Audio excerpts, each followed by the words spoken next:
9 may, ya'ni tinchlikni asrash mas'uliyati kimning qo'lida? Urush faqat ko'z yosh va urush faqat yo'qotish. Urush haqida gap ketganda ko'pchilik bunga oddiy hol bilan qaraydi. Tinchlik kerakmi? Sening millating tinch bo'lishini xohlaysanmi? Har bir farzanding o'g'ilmi, qizmi jangchi bo'lishi kerak. Tarixiy xotirani asrash bugungi kunda qanchalik muhim?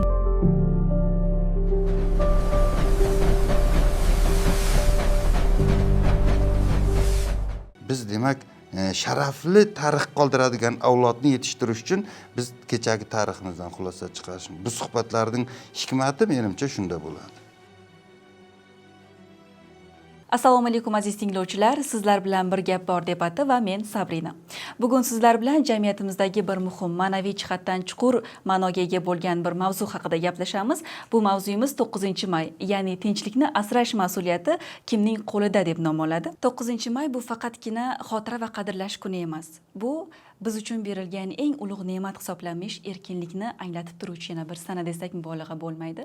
Aynan mana shu fursatda bu kun bizga o'tmishdagi og'ir sinovlar, urush yillarining mashaqqatlari, shu bilan birgalikda millionlab insonlarning fidoyiligi haqida o'ylashga, ularning jasoratini qadrlashga da'vat etadi. Lekin shu o'rinda yana bir savol bor. Bugungi kunda biz yashayotgan tinchlikni, osoyishtalikni ta'minlashda mana shu mas'uliyatni kim o'z zimmasiga oladi? Davlatmi, jamiyatmi yoki bo'lmasam har bir insonning bu umumiy burchimi? Biz mana shu yuzasidan ayta olamiz, bu mavzu faqatgina o'tmish haqida emas, balki bugungi tinch hayotning qanchalik qimmatga tushgani haqida ham bo'ladi bugungi suhbatimiz. Biz buning uchun aynan mana shu haqiqatlarni bizga chuqur yetkazib bera oladigan mehmonlarimizni taklif etganmiz. Men ularni sizga tanishtirib o'taman. Birinchi mehmonimiz tarixiy xotira va uni asrash yo'lida faoliyat yuritib kelayotgan olim Bahrom Irzayev, O'zbekiston Respublikasi Vazirlar Mahkamasi huzuridagi Qatag'on qurbonlari xotirasi Davlat muzeyi bosh ilmiy xodimi, tarix fanlari bo'yicha falsafa doktori. Xush kelibsiz. Ikkinchi mehmonimiz esa O'tkirov Abdulaziz, Oliy Majlis Qonunchilik palatasi huzuridagi Yoshlar parlamenti a'zosi hisoblanadi. Sizlarga yana bir marotaba xush kelibsiz deb qolamiz. Va bugungi debatimiz Oliy Majlis Qonunchilik palatasi huzuridagi Yoshlar parlamenti va Ijtimoiy huquqiy media markazi bilan hamkorlikdagi media loyiha hisoblanadi. Bahrom aka, keling ilk savolni sizdan boshlasak. Mana barchamizga ayon 9-may bu xotira va qadrlash kuni. Sizningcha bu sana faqat tarixiy xotirami yoki bo'lmasam bugungi avlod uchun ham amaliy mas'uliyat yuklayaptimi? 9-may masalasi avvalo har doim shu bir sovet qadriyati sifatida, chunki bu 9-mayni 60-yillardan boshlab nishonlash boshlangan, ya'niki 45-yildan emas. Keyinchalik sovetlar mamlakati o'zining ideologiyasini, o'zini Ikkinchi jahon urushidan mafkuraviy foydalanish maqsadida bu dunyoni bir qutqarib qolgan, fashizmdan qutqarib qolgan bir da'vo bilan buni paradlar tashkil qilib, u ham endi katta sanalarda, hozirgiday har yili emas, lekin katta sanalarda bor edi va 9-mayni demak o'zini xalqiga bir taskin sifatida SSRni o'sha o'zlarini mamlakatini bir mavqeini oshirish sifatida o'ylab topgan narsa. Ikkinchi jahon urushining ichida bilamiz 9-may emas, Ikkinchi jahon urushi agar insoniyatni o'sha fashizmdan g'alabasi deydigan bo'lsa, bu sentyabr oyida 45-yil bo'lishi kerak va dunyoda sotsialistik lagerlarda imkon qadar bu o'tkazilgan. Endi nima bo'lgan taqdirda ham insoniyat uchun tinchlikni va xotirani nuqtai nazardan bugungi kunda 9-mayni demak bir o'sha ahamiyatini biz qanday his qilishimiz mumkin? Tinchlik nuqtai nazaridan bu muhim. Ya'niki insonlar tinchlikni qadrlashi kerak. Olimlarning shunday tadqiqoti bor, taxminan 6000 yillik tarixda 300 yilga yaqin tinchlik bo'lgan ekan. 15 mingdan ortiq katta kichik urushlarning ichida eng dahshatlisi hozircha Ikkinchi jahon urushi. Hozir biz yashayotgan davrda 3-jahon urushi haqida gaplar ketyapti. Bu media dunyoda ham, bu katta uncha-muncha konferensiyalarda ham, davlat rahbarlarining ayrim gaplarida ham demak 3-jahon urushi xavfi haqida gap ketyapti. Va bu demak insoniyat xulosa chiqarmadi-ku. 2-jahon urushi qancha insonlarning mahv bo'lishiga, insoniyat qancha zarar ko'rishiga, ba'zi bir millatlar o'zini o'sishidan to'xtab, davolardan to'xtab, masalan, keyingi davrlardagi o'sha juda katta bir ijtimoiy muammolarni olib keldi. Shu uchun bunday o'ylab qaraganda biz maktab darsligingizda o'ylang, 6-sinfda masalan jahon tarixida qanaqadir bir necha ming yilda o'tsangiz, keyingi yilda 1000 yilga yaqin bo'lgan davrda o'tsangiz, oxirgi eng katta bir kuchaygan, qudratga erishgan o'quvchiga biz 1 yil davomida 1-jahon va 2-jahon urushi, ya'ni 2ta jahon urushini o'tamiz. Ya'ni insonlar anglasinki, tinchlik bu buyuk ne'mat, buyuk qadriyat. Shu nuqtai nazardan 9-mayni demak taxminan insoniyatning buyuk xatosidan xulosa chiqarish va o'sha yerda demak shunaqa bir insoniyatning nima maqsadda masalan bu urushga kirdi insoniyat. Masalan, juda katta orzulari bor edi urushni boshlashdan oldin. Ya'ni dunyoni qayta taqsimlash, insonning hech qachon bir ehtiyoji pasaymaydi. Doim inson katta bir narsalarga ega bo'lishga, bu ularga nima berdi yoki g'oliblarga nima berdi? Bu demak ko'rinib turibdiki, urush faqat ko'z yosh va urush faqat yo'qotish, shu haqiqatni anglatish uchun biz demak 2-jahon urushini demak shunday bir xulosa uchun qiymati bor, bu bayramning qiymati bor deb hisoblaymiz-da. 9-mayda endi shu bir sana sifatida demak o'ylashimiz mumkin. Rahmat katta. Abdulaziz aka, siz mana yoshlar nuqtai nazaridan qanday fikrdasiz? Mas'uliyat yuklayaptimi? Ustozni fikrlariga to'laqonli qo'shilamiz va shuni qo'shimcha qilib aytmoqchi edimki, bugun nimagadir urush haqida gap ketganda ko'pchilik bunga oddiy hol bilan qaraydi-da. Urush boshlanibdi, ha bo'ldi, yaxshi, yoki mana ustoz aytganlaridek ayrim davlat rahbarlari yoki konferensiyalarda tashqari bugun oddiy omma oldida ham bu qanaqadir oddiy bir so'zga aylanib qolgan desam, menimcha adashmagan bo'lasiz. Ammo har bir urushda to'laqonli g'alaba qozongan taraf bo'lmaydi. Ikki taraf ham o'ziga yarasha zarar ko'radi, faqat bir taraf ko'proq, qaysidir tarafga esa kamroq zarar yetadi. Va umuman olganda o'sha 2-jahon urushida bizani ota-bobolarimizni qilgan jasoratini men o'ylaymanki, unutishga haqqimiz yo'q. Qilingan xatolardan, qilingan o'sha paytdagi barcha qaysidir yo'nalishdagi xatolardan bugun biz yoshlarga dars bo'lish kerak bu. Biz yoshlar o'shandan xulosa qilishimiz kerak. O'sha paytda shuncha odam, begunoh insonlar qirilib ketdi, begunoh bolalar qirilib ketdi. Ayniqsa o'sha paytda o'zbek xalqiga Sovet davlatini turli xil burchaklaridan, markazlaridan kelgan yosh bolalarni bizni o'zbek xalqimizdagi o'sha onalarimiz o'zlari yemay ularni yedirgani, ichirgani va bu holat juda ham bir yomon tarzda bo'lgani, qanchadan qancha odam ochlik tufayli o'lib ketganini men o'ylaymanki, unutishga haqqimiz yo'q. Va aynan ana o'sha tarixiy hodisalar, ana o'sha bo'lgan lahzalar bugungi kundagi insonlar uchun va yoshlar uchun bu mas'uliyat bo'lishi kerak. Albatta bugun mana davlatimiz rahbarini olib borayotgan oqilona siyosat ham aynan bugungi kunda tinchlik. Ya'ni O'zbekistonda, nafaqat O'zbekistonda, balki mintaqada ham tinchlikni, umuman olganda tinchlik so'zini qanday muqaddas ekanligini singdirish. Aynan tinchlik bo'lgani uchun biz o'qiyapmiz, tinchlik bo'lgani uchun biz mana shunday podkastlarda ishtirok etyapmiz, menimcha bu mubolag'a bo'lmaydi. Shuning uchun bu ham tarixiy xotira, ham bugungi insoniyat uchun mas'uliyat. Albatta, juda ham to'g'ri fikrlarni ta'kidlab o'tdingiz har ikkingiz. Shu o'rinda yana savol paydo bo'ladi-da.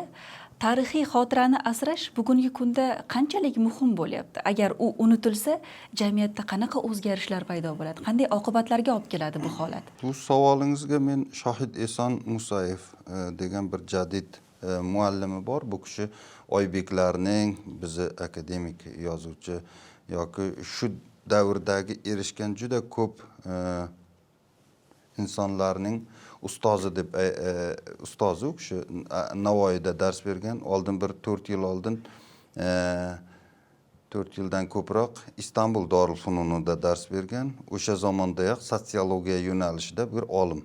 Munavvar qorining shogirdi. U kishi aytadiki, tarixiy xotira inson uchun xotiraga o'xshagan narsa. Ya'ni tarixni bilish, o'sha o'tmishni anglash, millatning tarixi bir inson bilan solishtirsangiz, u xotirasini yo'qotish bilan teng.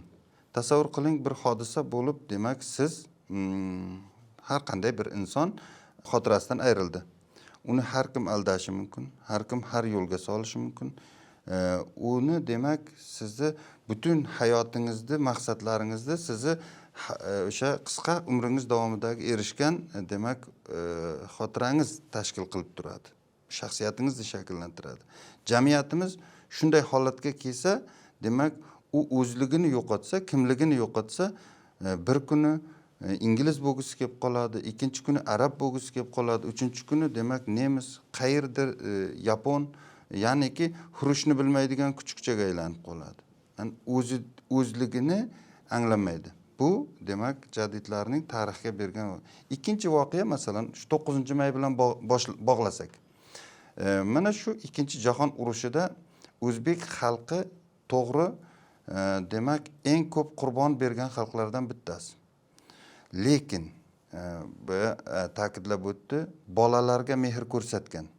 Biz aytishimiz mumkin, masalan 15 ta bolani boqib olgan Shoh Mahmud o'sha Hazrat Inson deb kino olingan va hozir haykal turibdi.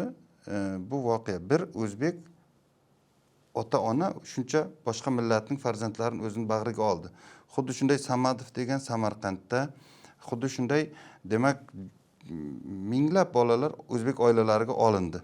Yaqinda bir Istanbulda bir konferensiya bo'ldi. O'shanda Qrim tatar bir onaning qisqagina xotirasi.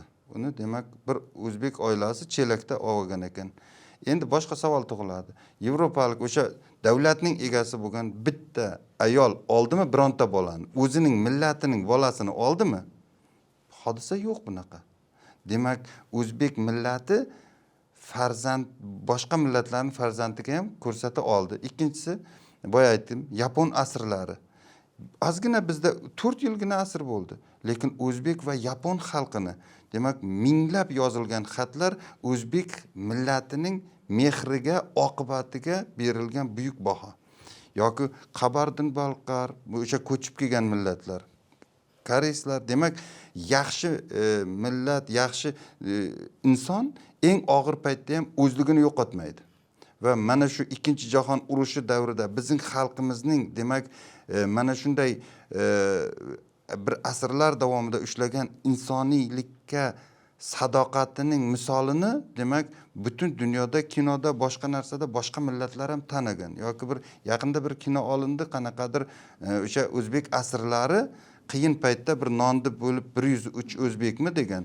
Bu yolg'on narsa emas. Demak bu dunyoga millatni ko'rsatolyapti. Demak, qiyin kunda ham ular nimaga o'sha ular o'zlarini kimligini bilgan. Masalan, inson qiyin paytda jonini saqlab qolish uchun sotishi mumkin. Shunday voqealar bor. Peten hukumati davrida fransuzlarda shu darajada o'sha fashistlar bosib olgandan keyin bir-birini ustidan yozish bir nima ko'payib ketibdiki, demak insonda qo'rquv yoki jonini saqlab qolish har qanday tubanlik holatini ko'payishiga olib keladi. Lekin o'zbeklarda hammasida demaymiz. Masalan, ma'lum ma'noda boshqa millatlarga namuna bo'ladigan qiyin kunda shunday voqeliklar bo'lyapti. Bu bilan iftixor qilamiz.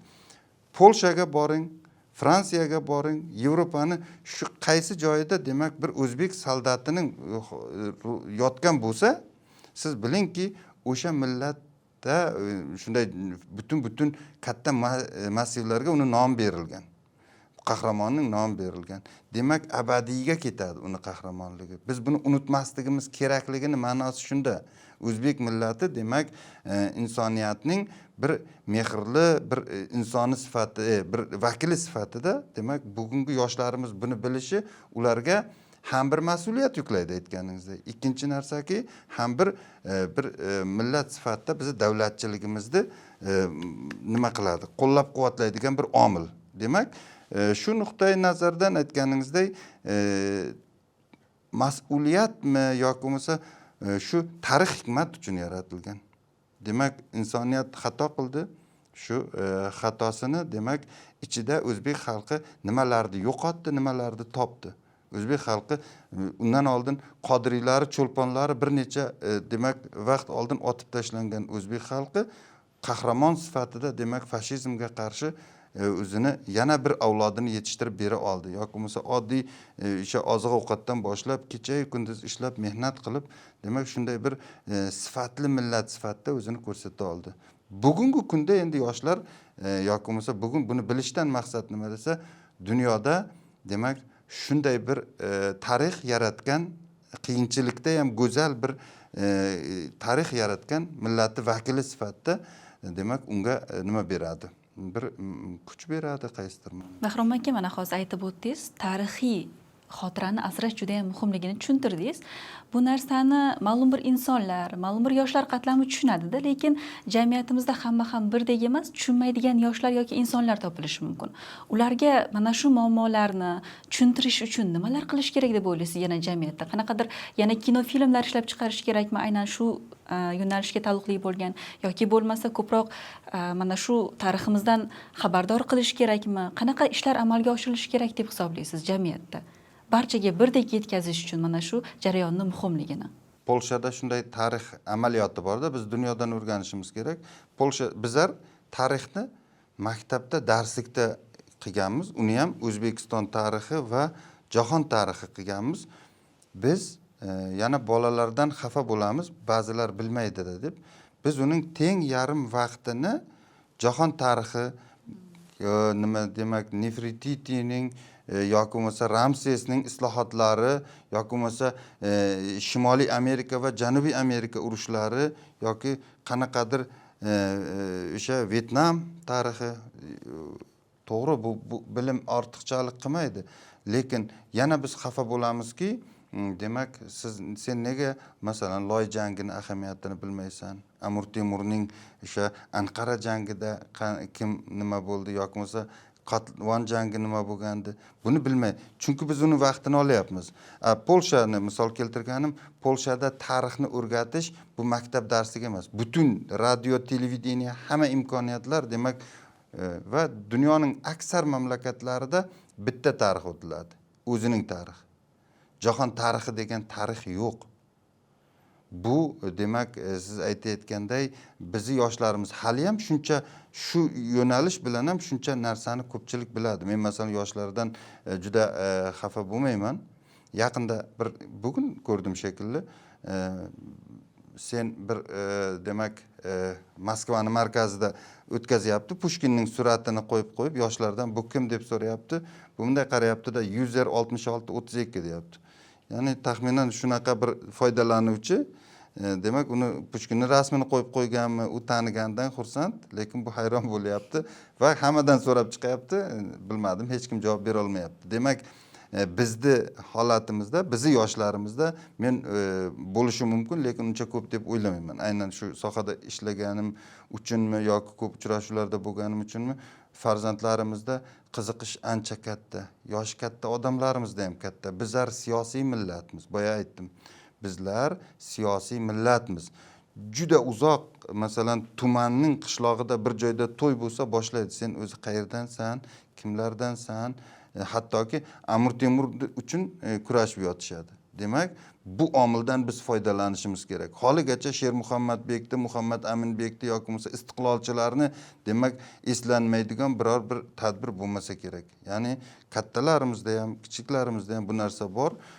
Yoshlarimizdan faqat endi hozir to'g'risi bu keyin alfa avlod deydimi, bularni juda chalg'itadigan omil juda ko'p. Ya'ni bizlar ham kontentni ko'paytirishimiz kerak. Birinchi vazifamiz o'sha o'zligini saqlab qolish uchun multfilmdan boshlab, demak bolalarimiz Masha Medvedni ko'rib, Mashaga aylanib qolmasligi uchun Demak, o'zimizning tariximiz bilan sug'orilgan, yaqinda kuzatyapman, Qozog'istonda ancha yutuqqa erishgan. Shu odamlarning yutuqlaridan foydalanishimiz kerak, o'sha joriy qilishimiz kerak. Nazarimda shunday. Albatta, to'g'ri fikrlar aytib o'tdingiz. Mana yoshlar orasida Abdulaziz ham faolsiz. Sizda qanaqa fikrlar bu savol bo'yicha? Albatta, yuqoridagi fikrlarga to'liq qo'shilamiz. Menimcha, yoshlarni jalb qilish uchun biz to'g'ri yo'nalishlarni tanlab olishimiz kerak-da, chunki baribir tarixiy xotirani asrash kerak. Agar tarixiy xotirani biz asramasak, qanaqa o'tmishdan biz saboq chiqaramiz? Qanaqa mana ustoz aytib o'tgan yuqoridagi Shermuhammadbek, Madaminbeklar kimligini qayoqdan bilamiz? Shu uchun ular nima uchun o'zi yashadi? Ularning hayot tarzi qanaqa kechdi? Nimaga bugun oradan bir asr o'tibki, biz ularni haligacha bilamiz? Shu uchun tarixiy xotirani saqlash bu o'zligimizni saqlash, kim ekanligimizni saqlash va bizda qanaqa kuch zaxirasi borligi, qonimizda qanaqa genlar borligi, kimlarning avlodi ekanligimizni saqlashi bir yo'llaridan bittasida. Endi umuman olganda bu yo'nalish deganimda ustoz to'g'ri aytdilar.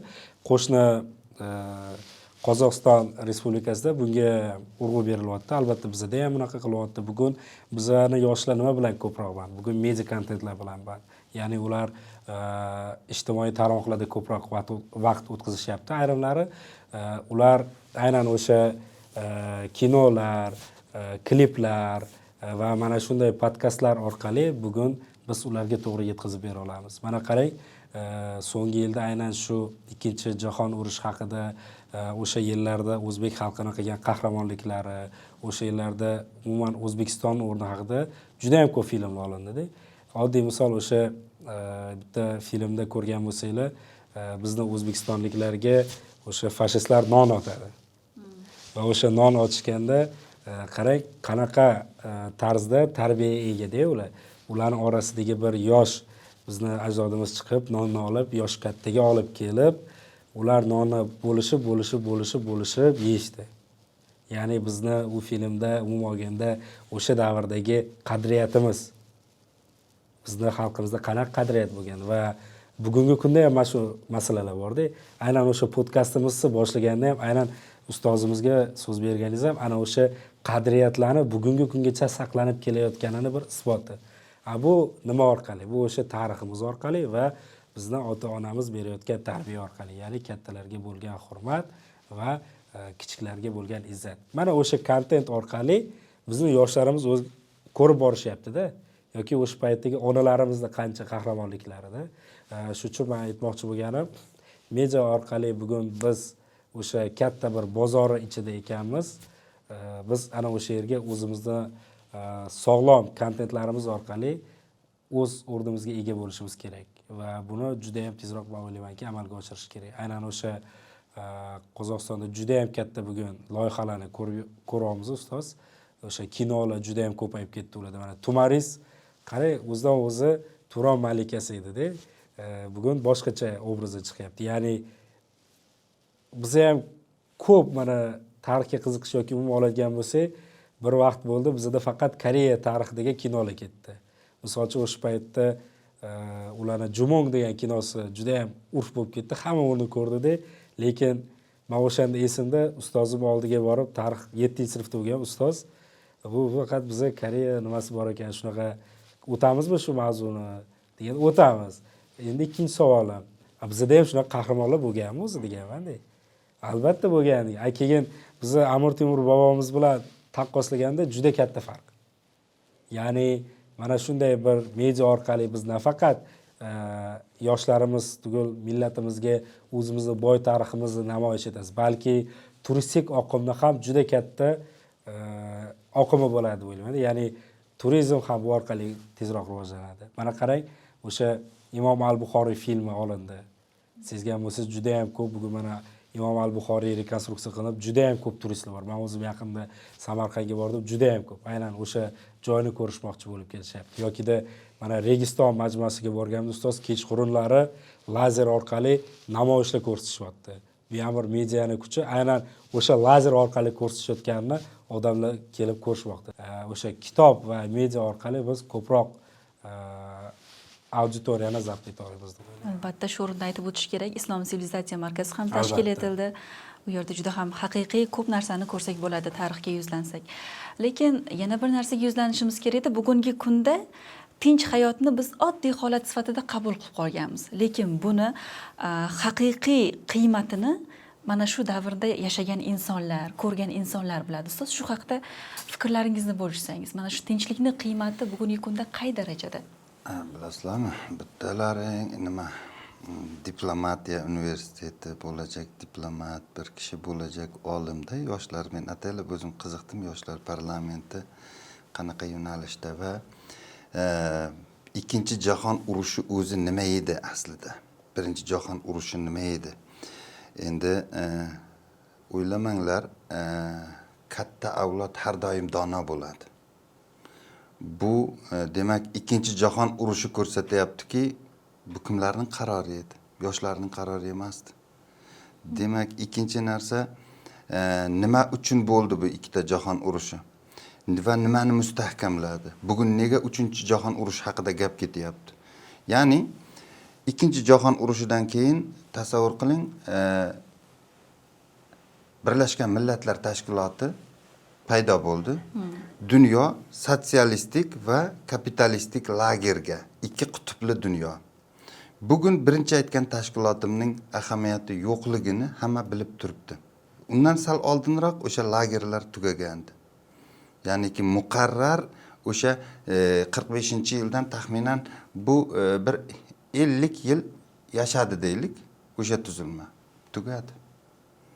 tugadi.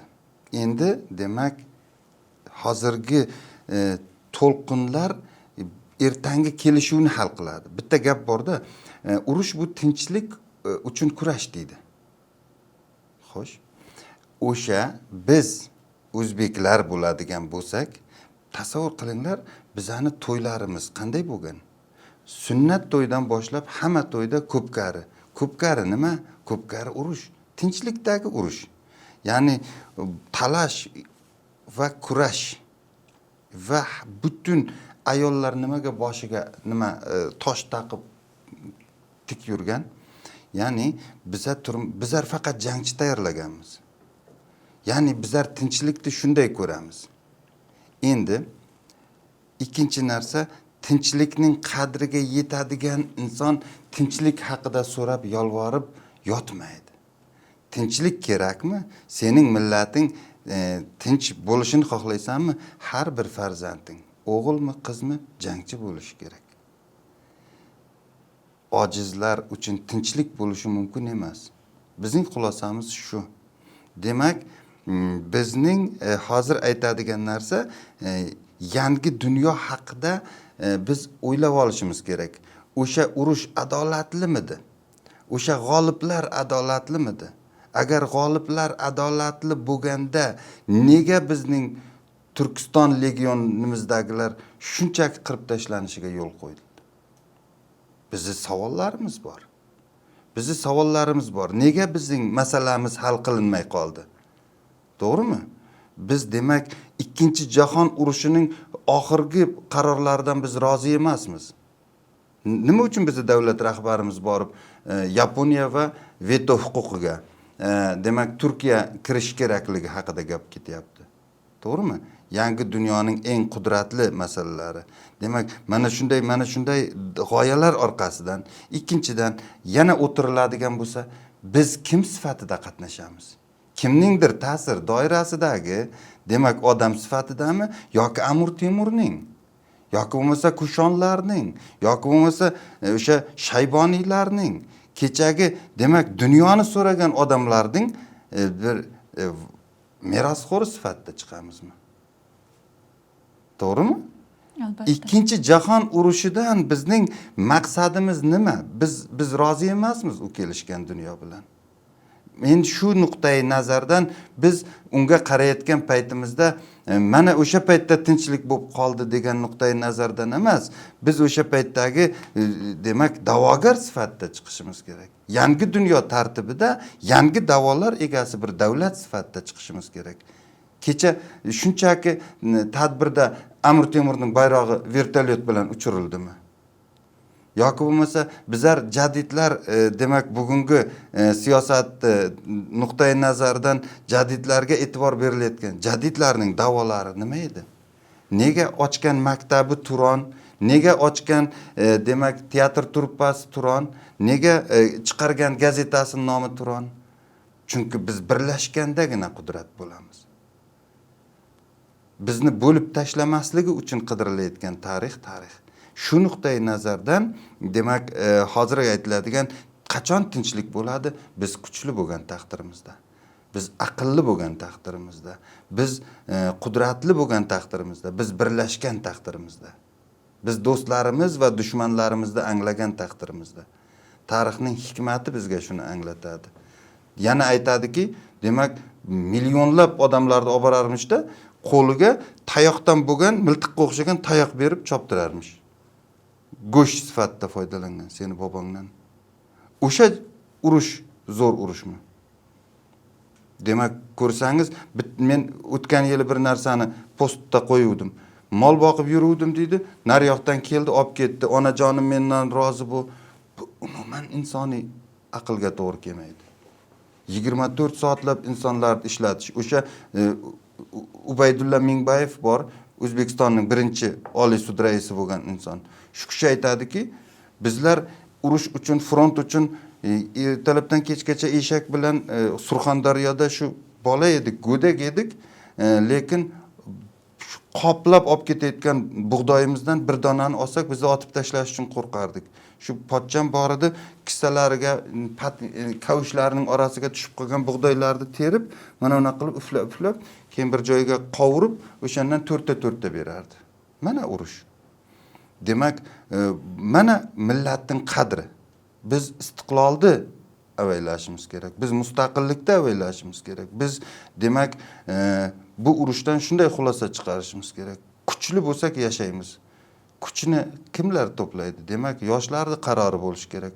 Tasavvur qiling, qo'lingizda qurol bilan jangga kirishingiz uchun necha so'm turadi siz joningiz? Demak, oxirgi o'qni otayotganda, dushmanga chiqayotgan paytda katta davlatlar qaltirab, toshdan qochib yurgan davlatlarni bilasiz. Uning davlatidan dunyo hurkadi rahbarlaridan. Lekin askarning qochib yurgani bitta tosh bilan yoki bo'lmasa tapichka bilan yurgan odamlar demak Amerikani Afg'onistondan siqib chiqardimi? Qurol nuqtai nazaridan 10 barobar katta edi. Demak, qalb, da'vo, bu vatan meniki. Shu vatan uchun o'lish men uchun sharaf deganlar vatanga ham, mustaqillikka ham, demak, nimaga? Baxtga loyiq odamlar, hurmatga loyiq odamlar. Shunday katta mundirlar bilan generallarni ko'rdik. Demak, xotinlarning kiyimini kiyib, demak, aeroportda o'tirganini. Demakki, bu narsa demak, bu bizdan tarixda juda kuchli bilishdi va inson ko'zini yumayotganda men Amir Temurning oldida ertaga uyg'onaman. Men shu millatimga sharaf keltirgan odamlarning safida turaman. 90 yil yashamasman. Demak, o'sha biz shu narsa bizni ular ham joni kafolatlanmagan edi Amir Temurning oldiga kirayotgan paytda. O'zidan sharafli tarix qoldirmoqchi edi. Biz demak sharafli tarix qoldiradigan avlodni yetishtirish uchun biz kechagi tariximizdan xulosa chiqarishimiz. Bu suhbatlarning hikmati menimcha shunda bo'ladi. Rahmat ustoz. Abdulaziz aka, mana hozir sizga bir savol uyg'ondi menda. Agar e'tibor qaratgan bo'lsangiz, ustoz yuqorida juda ham to'g'ri aytdi, tarixni bilishimiz kerak, yoshlar ham bilishi kerak degan fikrlarni aytib o'tdi. Ijtimoiy tarmoqlarda kuzatgan bo'lsangiz kerak, ayrim yoshlarni intervyu berayotganini ko'rasiz va aytadiki, tarix bizga kerak emas, uni o'rgangandan foyda yo'q degan tarixga nisbatan, o'zimizning tariximizga nisbatan salbiy pozitsiyalar shakllanib qolganmiz, salbiy fikrlar, noto'g'ri fikrlar mavjud. Bunga sabab nima? Dangasalikmi yoki o'zligini anglamaganligimi? Nima sabab deb o'ylaysiz yoshlarni aynan tarix bizga kerak emas deb fikrlashiga? Buni to'g'risini aytadigan bo'lsam, omillari ko'p-da ustoz. Sabablari ham ko'p. Lekin bu ustoz gaplariga qo'shib aytmoqchimki, yaqinda bir ibora o'qidim. Tinchlikni xohlasang urushga tayyor tur degan iborani o'qib qoldim. Qarang, so'nggi yilda juda ham ko'p O'zbekistonni vatanparvarlik ruhida qo'shiqlar ko'p-da. Mana Ozoda Nursaidovani yaqinda qo'shiqlari ham yoki mana Ozodbek Nazarbekov Uyg'on o'g'lim degan qo'shiqlari juda ham bir odamni ich-ichigacha kerak bo'lsa ko'z yoshigacha olib boradi. Ya'ni qay darajada bugun biz o'zligimizni anglayapmiz degan savol ko'pincha qiynaydi-da. Va umuman olganda boya yuqorida aytgan savolingizga javob sifatida buni omillari ko'p. Ya'ni birinchisi bu yoshlarimizni o'zini ota-bobolariga qiziqishi ham yo'qligida. Ya'ni tarix bu qayerdan boshlanadi? Tarix bu o'sha har bitta insonni otasi kim, onasi kim, dodasi kim, shajarasi mana oldinlari bizlarni uydagilar aytib berishadi. Mana har bitta inson o'zini 7 ajdodini bilgan ekan. Ya'ni 7 ajdodini bilib turib, bugungi kunda shu savollar javobi bormi o'zi? Biz bilamizmi yoki siz bilasizmi ajdodlaringiz kim bo'lgan? Deganda yoshlar bu menga nimaga qiziq deydi. San o'zing qayerda kelib chiqqaningga qiziqmaysanmi deganda, men shu yerda tug'ilganman dedi. Yaxshi. O'zi u joy qachon shakllangan? O'ylanib qoladi. U joyda kimlar yetib chiqqansa maqtanish boshlanadi. Ana o'sha orqali sekin-sekin yoshlar haqiqatdan kerak ekan deydi. Menga bir ustozim shuni aytganlar, sen o'zing tarixchi bo'lish yoki tarix qiziqishdan oldin 7 ajdodingni shajarangni tuzib chiqqan deganda, bu juda ham katta bir chuqurlashib ketadigan jarayonda va bugungi kunda o'sha men tarixga qiziqmayman yoki tarix menga nimaga kerak deganda, birinchisi ana o'sha javob bo'ladi. Ya'ni o'zingni shajarangni o'rgan. Shajarasini o'rgangan odam tarix shunaqa narsaki, o'rganganingiz sari uni ichiga kiraverasiz, uni oxiri yo'q. O'zbekiston, o'sha eski o'zbek tilida misol uchun men o'zim ham o'sha oz muddat jadidlar faoliyati, aynan o'sha metsenatlik faoliyatini o'rganganimda o'sha mana ustoz o'zlari bilanlar Germaniyadagi yoshlarimiz bo'lgan, bizlar o'qishga ketgan. Kirib ketavergan, oxiri yo'q.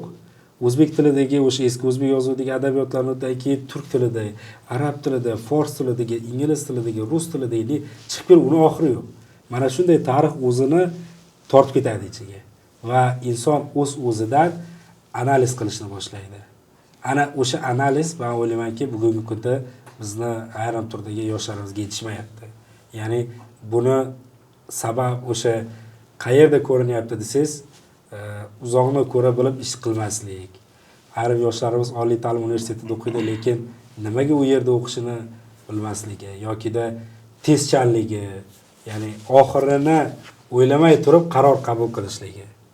Mana qarang, tarixga umuman olganda siyosatga qiziqadigan yoshlar, umuman insonlar jim fikrlashadi.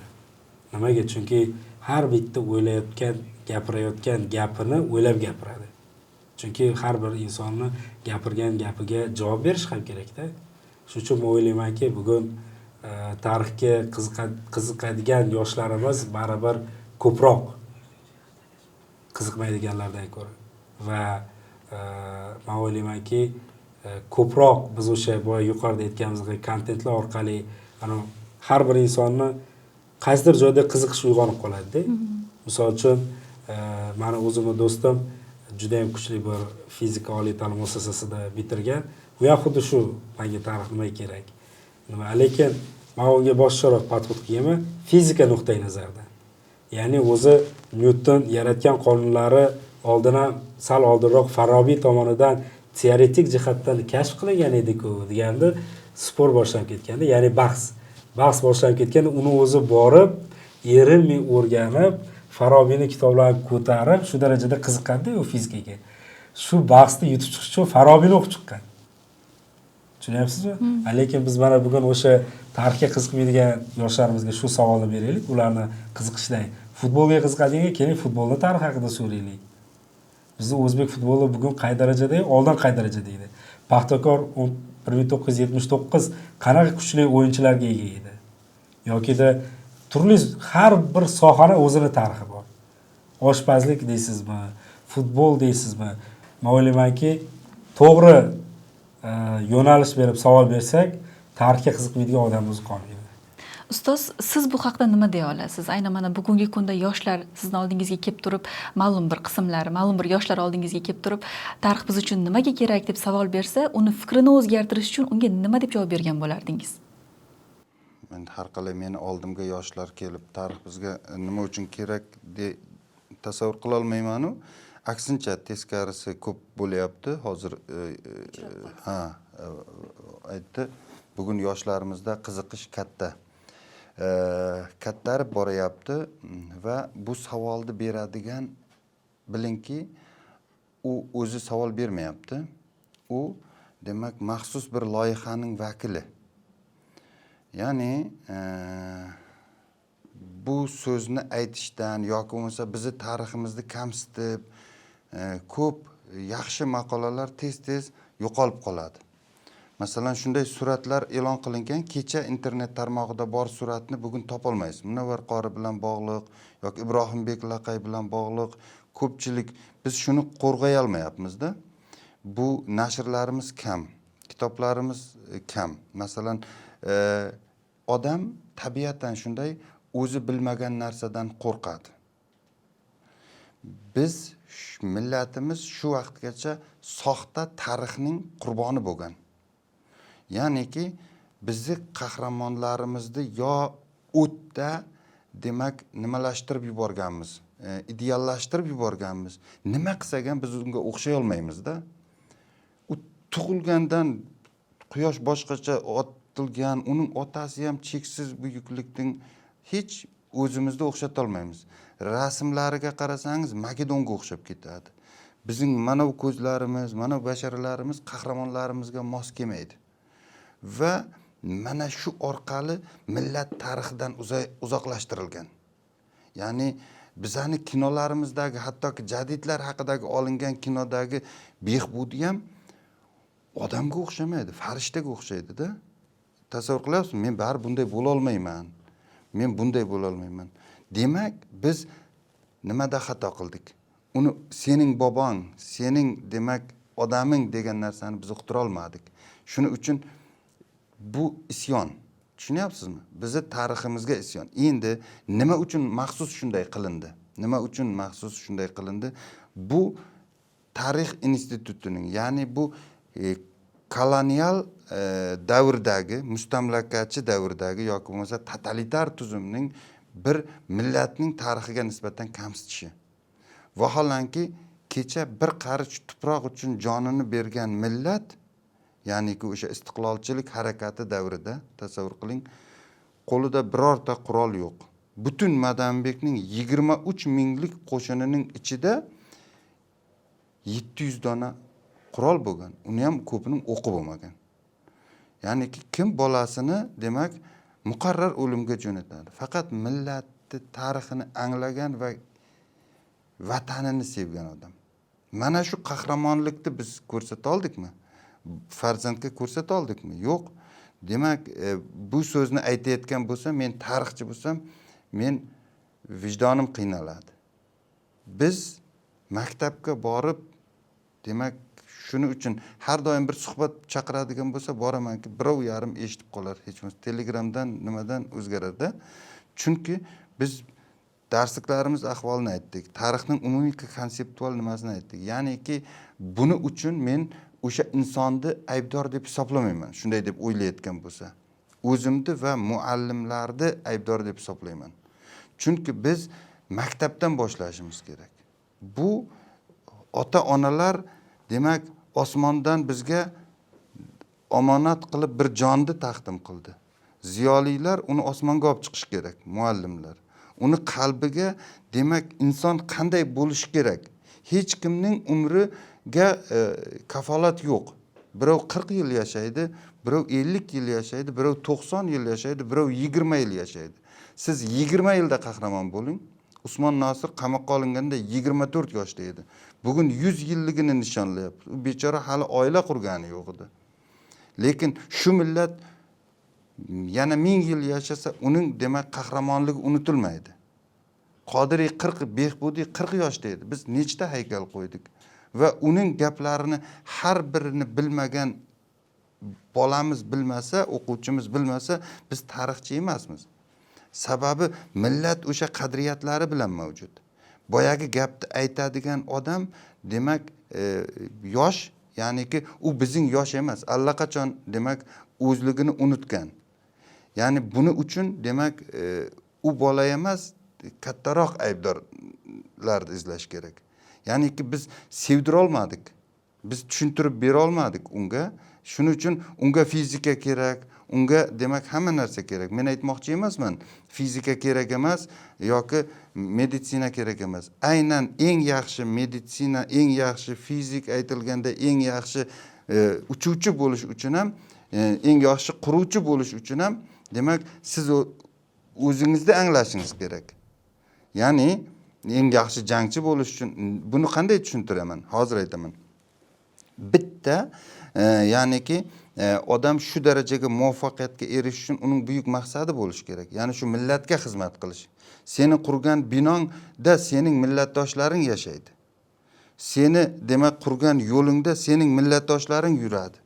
Seni davolagan insoning sening millatdoshing, sen uning uchun javobgarsan. Sen demak bitta operatsiya qilish buncha pul turadi deb uni o'tkazish mumkinmi? Oylik olyapman, yo'l quryapman deb o'ylash mumkinmi? Bu demak u o'zini hali anglamagan odam. Unga bu mas'uliyatni topshirib bo'lmaydi.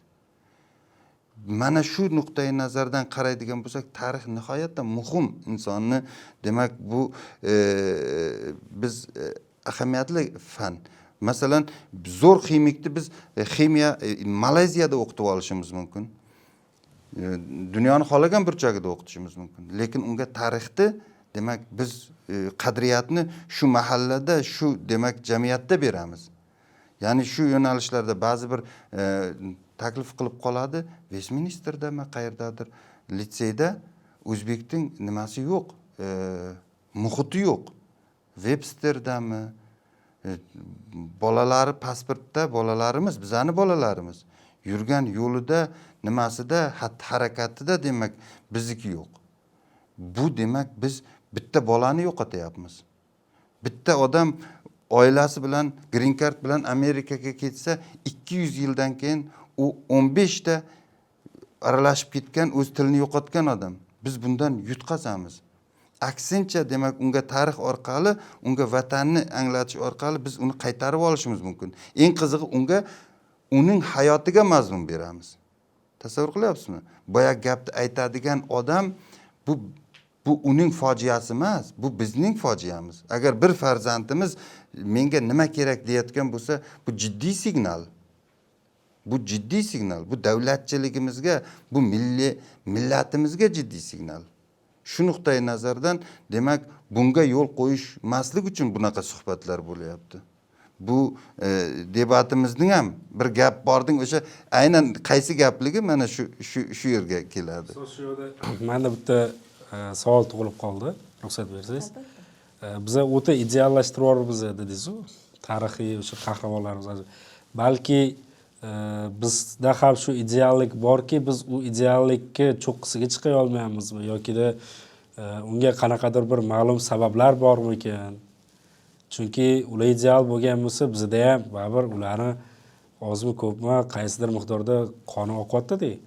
Значит, biz o'zimizni qanaqadir o'sha mavjud potensiallarimizni ideallashtira olmayapmizmi yoki ularni darajasiga chiqish uchun o'sha muhitga tushib ko'rish kerakmikan degan savol bo'lib qoldi-da. Boburnamani o'qiganmisiz? Oxirigacha. O'qigan bo'lsangiz, Bobur shunchalik gapirib beraveradi. Mana bu vazir deydi, mana bu amir deydi, juda ahmoq odam deydi. To'g'ri, u deydi, o'sha kamon bilan nima ko'zidan uradi-yu deydi. Ya'niki butun hayotlarini, ya'ni bizlarda bu ideallashtirishdan maqsad nima bo'lgan? U seni odaming emas. Ibn Sino seni bobong emas, Beruniy seni bobong emas. Buyukning bittasi o'zbek emas aslida. Tasavvur qilyapsizmi? Navoiy burjuaziyaning vakili. Tasavvur qilyapsizmi? O'sha Bobur, ya'niki biz hozir mana Maqsud Xolif degan bir rassom Amir Temurni, Boburni chizgan. Hozir nima bo'ldi? Ya'ni uni chizganlaridagi Ulug'bekni chizgan, uni chizganidagi Ulug'bek xuddi qishloqdagi o'zimizdagi kuniga ko'zimiz tushadigan odamga o'xshaydi. Boburni chizgan Bobur ham uni nima Bibixonimni chizgan bu qizga o'xshab ketadi ko'proq. Ya'niki qanaqadir bir afsonaviy odamni chizmagan. Ya'ni shunda bizi qonimiz bor. Ularning haqida yozilayotgan romanlarda umuman beayb qilib qo'yish kerak emas. Ya'niki shu muhit, u maqsadi bitta. Nega uni demak shunday ishlashga majbur qilgan? U millatining xotirasida qolmoqchi. Hayotning abadiy emasligini biladi. Tasavvur qiling, Ulug'bek, Mirzo Ulug'bek, Kimsan sohib Qur'onning eng suyukli nabirasi bo'lsa, oltin oqib yotsa, butun dunyo demak uni poyini ostida bo'lsa, unga nimaga kerak osmonga teleskopdan qarab demak shuncha vaqtini sarflash? Nega 19 yoshida eng zo'r ot minishning o'rniga demak u G'ijduvonda madrasa qurdi. Tasavvur qilasizmi? Madrasada kim yetishtirib chiqadi? Askarlarmi? Yo'q, shu millatga demak xizmat qiladigan ziyolilar yetishtirib chiqadi. Nima uchun rasadxona qurdi? Nima uchun? Chunki u bilardi, u tarix yozdi, u musiqa yozdi. Ya'niki shu millatni buyuk qilish uchun demak u inson o'zi bilan, millati bilan birga rivojlanadi. O'sha davrda biz nima deymiz? Renessans deymiz. Timuriylar renessansi. Hattoki Yevropada, Italiyada chizilgan bir suratda Mirzo Ulug'bek turibdi, atrofida 4 ta xudo turibdi. Yunon xudolari turibdi, o'rtasida Mirzo Ulug'bek dars berib turibdi. Ya'niki uni inson bilan tenglashtirmayapti. Vaholanki u podshoh-ku. U oyligi ko'p, professor, akademik, unga hozir masalan akademik bo'lish uchun kimdir yuradi, kimdir PhD bo'lish uchun 40 xil qiyofaga kirib yuribdi. Kim bo'lgan taqdiringda ham sen? Demak hech kim emassanki, shu millat seni demak maqsading bo'lmasa. Tasavvur qilyapsizmi? Demakki biz mana shunday bolaga sodda qilib tushuntirgan taqdirimizda u o'zini ham taniydi, boshqalarni ham taniydi, his qila oladi. His qila oladi nima uchun yashayotganligini. Ya'ni osonroq tushuntirib berish. Tabii. Qiyinlashtirish. Qiyinlashtirish, uzoqlashtirish, uni begonalashtirish, u seniki emas deyish. Shu uchun mana bu nimalardan, suhbatlardan hikmat shu bo'lish kerakki, yoshlar tarbiyasiz bo'lib ketyapti, yoshlar xato yo'ldan ketyapti, yoshlar bu yoshlarni nimalashtirish, yaxshilash uchun emas, bu yomonlashtirish uchun, begonalashtirish uchun. Bizlar aqlliroqmiz, sizlar nimagadir saviyasiz bo'lib qoldilaring. Ular aytadi, "Ha, endi sizlar shunaqasizlar, bizlar shunaqamiz." Bunday bo'lmaydi-ku. Ya'niki tasavvur qiling. Kushonlarning saroyida bitta surat bor. Bobo yelkasida nabira, orqasida bolaning otasi. Uchtasining ko'zi bir nuqtaga tikilgan. Shuning uchun Kushon puli bundan 1000 yil oldin Rimda ham topiladi, Efiopiyada ham topiladi. Efiopiyada hozir O'zbekiston bor yo'qligini birov bilmasa kerak. Chunki shunaqa dunyoni juda kam aralashgan yoki bo'lmasa Skandinaviya orollarida topiladi. Litvada topiladi. Kushonning puli bizning pulimiz. Ya'ni xuddi dollar bugun dunyodagi asosiy savdo puli bo'lganda Xitoyning eng chekka orolida topiladi. Nima uchun? Chunki mana shunday. Buni orqasiga o'sha rasm javobi. 3 avlod bitta maqsadni demak istasa, biz otamiz bilan kelishmaymiz, bobomiz yoqda tursin. Bobomiz o'qigan narsani, bobomiz yashagan zamon boshqa zamon. Demak, mana shu narsani tarix qilib berish kerak. Shunda siz 1000 yil oldingi bobongizni ham, 1000 yildan keyingi avlodingizga ham uzoq bo'lmaysiz. Hozir 3 sinf baland bo'lsa, pastdagini demak, ha sen kichkinasan, bular bo'lsa, ular katta. Tasavvur qilyapsizmi? Bir viloyat bilan bir viloyat bo'lsa, demak begonasirab qaraymiz. Vodiy bilan Xorazm masalan bo'lsak, Surxondaryo bilan yoki bo'lmasa Sirdaryo bo'lsak, ha bir qandaydir boshqacharoq ular, boshqacharoq odamlar deb o'ylaymiz. Biz qachon millat bo'lamiz? Vaholanki aytayin shu chegarani 6 oydan boshlab Turkiyaning eng chekkasigacha, demak, vatan deb har bir shu yerda tug'ilgan odamni vatan bir turk nimasi deb bobolarimizni biz bobolar izidan degan bir narsani boshladik deb his qilmasangiz, 3000 yildan beri bobolaring yashayotgan joyda vatan deb his qilmasangiz, bu demak bu fojia. Biz umuman olganda 100 yil oldin ham Markaziy Osiyodagi davlatlar biz o'zbek, qozoq, qirg'iz degan fikr bo'lmaganda, turkistonligimiz degan fikr bo'lgan. O'zingizdan bilasiz. Umuman olganda jadidlarni ham bugungi kunda mana biz shu narsa boshlandi deb o'ylayman, bo'lish. Aslida jadidlarni ham asosiy maqsadi O'zbekistonni alohida mustaqil qilish yokida Tojikistonni alohida mustaqil qilish degan fikr bo'lmaganda, ya'ni o'sha Turkistonni mustaqillikka yetishtirish degan bir g'oyasi bo'lgan. Yuqoridagi fikrlaringizga agar Sizlarni suhbatlaringizdan menga yana bir savol keldi. Ustoz, mana yuqorida aytdingiz, qahramonlik tushunchalariga alohida urg'u berdingiz-da. Vaqtlar o'tib, yoshlarni tasavvurida mana shu qahramonlik, jasorat tuyg'ulari, umuman tasavvurlari o'zgaradimi? Buni o'zgartirish mumkinmi? Yoki kech qolganmizmi o'zgartirishga? Yo'q, bilasizmi qanday? Masalan, bugun Javohir bizning qahramonimiz. Millatimizning iftixori. Kecha Xorazmning kelini Ali Tuzdodan yapon qizini Diyora bizning qahramonimiz. Futbolda bizning qahramonimiz. Ya'niki qahramon bo'lish uchun albatta jangda emas, demak ilm fanda nima Sanjar degan bir Nobel mukofoti laureati bor. Demak siz shunaqa aytadi-da, siz men turkning xorazmiysi bo'lishni orzu qilaman deb birda, ya'ni men Sanjarman dedi. Ya'ni u Nobelni olib berdimi bizga, u bizning qahramonimiz. Qahramonlik tushunchasi o'zgarmaydi.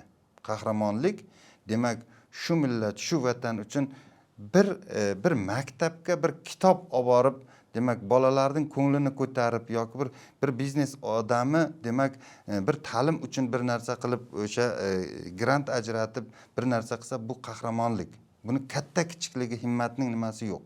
Shu uchun uni 1000 yil oldin ham shunday bo'lgan. Masalan, Behbudiyning ham qahramonligi shu edi. Kelayotganda nimadan Turkiyadan kelayotganda bir qop kitob olib kelganda, o'sha kitobni bolalar o'qimagandan keyin achchig'i chiqib shu shirinlik qand qo'yib, qand beraman, kitobni o'qisang deb asta sekin shuni ro'yxatini olib borib millatni o'qitish. Bu uning qahramonligi. Shuning uchun biz ta'zim qilamiz insonga.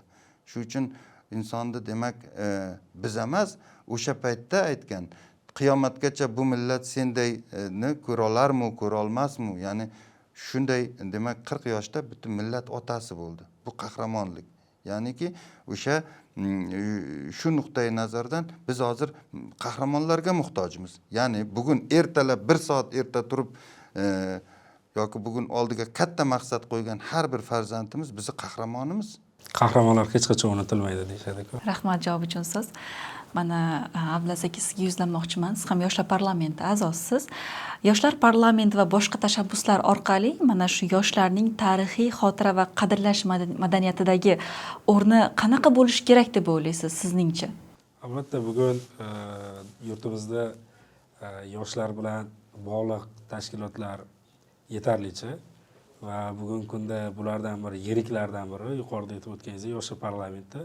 Sababi boya ta'kidlab o'tdik-ku, o'sha kontentli, foydali media orqali biz zabt eta olamiz. Bu mazkur debatimiz ham qanchadir bir yoshlarda tarixga bo'lgan qiziqishini uyg'otsa, tinchlikni qadriga yetishni qaysidir bir darajasini shakllantirsa, umuman tinchlikni qiymatini shakllantirsa, men o'ylaymanki, ustoz biz ham bir qanaqadir qahramonmiz deb bugun.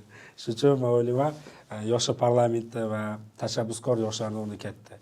Har bir jamiyatni har bir davrida tashabbuskor yoshlar bo'lgan. U xoh rivojlangan davlat bo'lsin, xoh rivojlanmagan davlat bo'lsin, yoshlarni tashabbuslari orqali davlatlar juda katta bir natijalarga erishgani tarix bizga buni ko'rsatib turadi. Va aynan bugun davlatimiz rahbari tomonidan yoshlar parlamentini qo'llab-quvvatlash va bunga o'ziga yarasha biz yoshlarga ishonch berish ham biz o'ylaymizki, kelajakda o'z mevasini beradi. Va bugungi kunda ham yoshlar parlamenti yetarlicha natijaga erishib kelmoqda. Qaysi jabhadagi yoshlarni, O'zbekistondagi yoshlarni qonunlardagi roli, qonunlarda o'z ovozi bilan ishtirok etish ham men o'ylaymanki, bu bir katta bir bizga berilgan ishonch. Uchun yoshlar tashkilotlarida juda katta kuch bor. Yoshlarni ovozini olib chiqish. Albatta, ustoz, sizda bu haqida qanaqa fikrlaringiz bor? Aynan mana shu yoshlarni bugungi kunda tarixiy xotira va qadrlash madaniyatidagi o'rni haqida nima deb ayta olasiz? Bu albatta men endi yoshlar parlamenti darajasida bilmayman. Yoshlarni qiyosda olib qaraydigan yoshlarni lekin men bilgan narsam shundan iboratki, haqiqatdan ham bugun yoshlarimizning qarori ertaga bizani darajamizni belgilaydi. Ularning shijoati, ularning demak vatanparvarligi, millatparvarligi o'ylashimcha bizani demak dunyodagi o'rnimizni belgilaydi. Shu uchun masalan buyuk Yaponiyani yaponlar qurgan, haqiqatdan ham Koreyani koreyslar qurgan. Bugun yoshlarimizning qarori ertaga O'zbekistonimizning dunyodagi darajasini belgilaydi. Shu uchun yoshlarga ishonaman. Ularda albatta asosi bor.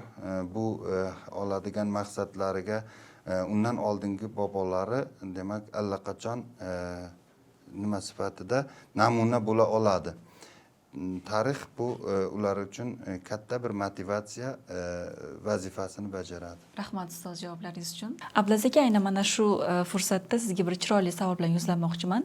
Agar teng quringiz yoki yosh avlodga 9-may munosabati bilan bitta eng muhim fikrni yetkazish imkoni berilsa, u qanday bo'lgan bo'lardi? Tinchlik bu oliy ne'mat, oliy qadriyat va uni asrash, uni saqlab qolish bu barchamizning burchimizdir. Va eng asosiysi bizga berilgan shu umrda tinchlikdan foydalanib, shu O'zbekistonga, vatanimizga foydali, shu O'zbekiston xalqiga foydali bir qanaqadir o'zimizni hissamizni qo'shib ketishda unumli foydalanish kerak. Chunki bugungi kunda notinch yurtlar tinch yurtlardan ko'ra ko'proq. Shuning uchun aynan hozirgi kunda O'zbekiston tinch ekan, undan foydalanib, ko'proq o'qib, bilim olib, mana shu tinchlikka saqlab qolish uchun harakat qilish kerak. Mana hozir yuqorida juda ham manfaatli, barchaga birdek foydali bo'ladigan ma'lumotlarni suhbatlashdik. Bugungi suhbatimiz orqali biz yana bir bor bir haqiqatga amin bo'ldik. Tinchlik bu shunchaki bir holat emas, oddiy holat emas. Bu sabr bilan, ulkan jasorat bilan, qurbonliklar bilan erishilgan eng ulkan ne'mat, buyuk ne'mat ekanligiga amin bo'ldik. Xotirani asrash bu faqat o'tmishni eslash emas, balki tarixdan saboq olish, uni qadrlash, qadriga yetish ham demakdir. Bugungi mehmonlarimiz ham ta'kidlab o'tishdi. Bugungi kunda tinchlikni asrash bu nafaqat davlatni, nafaqat jamiyatni, balki har bir oilani, har bir insonni va ayniqsa har bir yosh avlodni burchi ekanligi ta'kidlab o'tildi. Shu o'rinda hurmatli mehmonlarimiz, sizlarga ham o'z tashakkurimni bildirib qolaman. Juda ham samimiy, chiroyli suhbat bo'lib o'tdi sizlar bilan. Shu o'rinda hurmatli tinglovchilar, biz bilan birga bo'lganingiz uchun sizga o'z tashakkurimizni bildirib qolamiz. Keyingi sonlarimizda ko'rishguncha sog' omon bo'ling.